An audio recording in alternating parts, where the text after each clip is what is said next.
The debate about nuclear electricity generation has shifted in the last few years, and we're closer than ever to lifting the ban on nuclear power. I'm Benjamin Pearce with the Citizens Party. The Lowy Institute did a poll in 2025 that showed 61% of Australians support investing in nuclear power. The Citizens Party has been advocating for nuclear power for decades. Here's a headline from one of our publications from 2006. Since the Citizens Party launched our first petition to lift the nuclear ban in February 2022, support for nuclear electricity has steadily increased. Today, we're asking you to join the fight for nuclear energy in Australia by signing our petition. The opponents of nuclear power are claiming it's too costly, too risky, and too late. Let's take a look at the facts. First, over more than 1 trillion kilowatt hours of operating, the data shows nuclear power is actually the safest of all sources of power. So, using data from the real world, nuclear power is the safest. So much for being too risky. Okay, but is nuclear generated electricity too expensive? To lend credibility to this assertion, the Commonwealth Scientific and Industrial Research Organisation, or CSIRO for short, issued a report in December 2024 asserting that nuclear power costs more than twice as much as renewables. We will give you a real-world example that demonstrates this is a false claim. But first, since when do we ban things that are too expensive? We are talking about a ban on nuclear power that literally makes it illegal to build a nuclear power plant in Australia. If it's all about cost, why wasn't there a ban on solar electricity production back in the 1980s, when solar power cost lots more than it does today? Maybe Australia should ban space exploration because it costs too much. Let's hope not. So what's the story?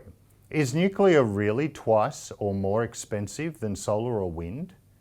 If that were true, then France, which gets 2/3 of its power from nuclear, should have much higher electricity costs than other European countries, especially those that have the highest portion of their electricity from wind and solar.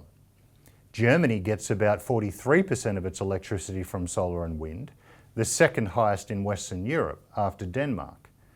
Denmark gets about 69% of its electricity from wind and solar. So who has a higher cost? Here's a graph of residential cost of electricity in the three countries. As you can see, Germany has the highest cost per kilowatt hour at 0.40 euros.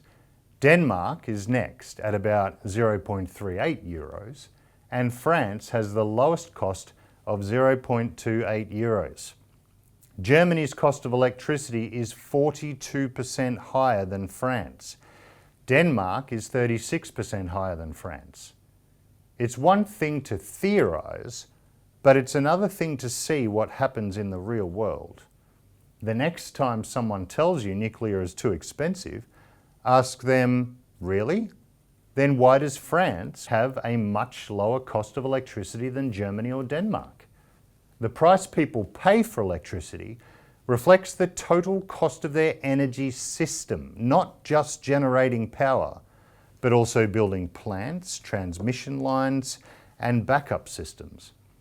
Is nuclear power too late? History proves otherwise.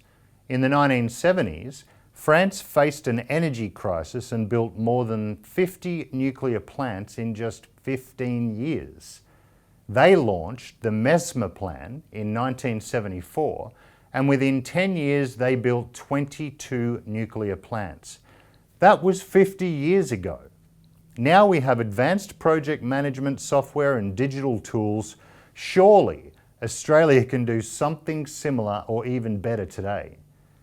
The real-world data shows that nuclear electricity is the safest, cleanest, most reliable power source at competitive prices. It's way overdue that we lift the ban on nuclear power in Australia. Please sign our petition and join the campaign to demand the irrational ban on nuclear power be lifted. We are at a tipping point and the momentum is in our favour. It's urgent because the clock is ticking on our existing energy system. Most of our generation capacity will soon reach the end of its usable life. Don't wait for others to act. Please add your name and help make history. Authorised by Craig Isherwood, Citizens Party, Melbourne.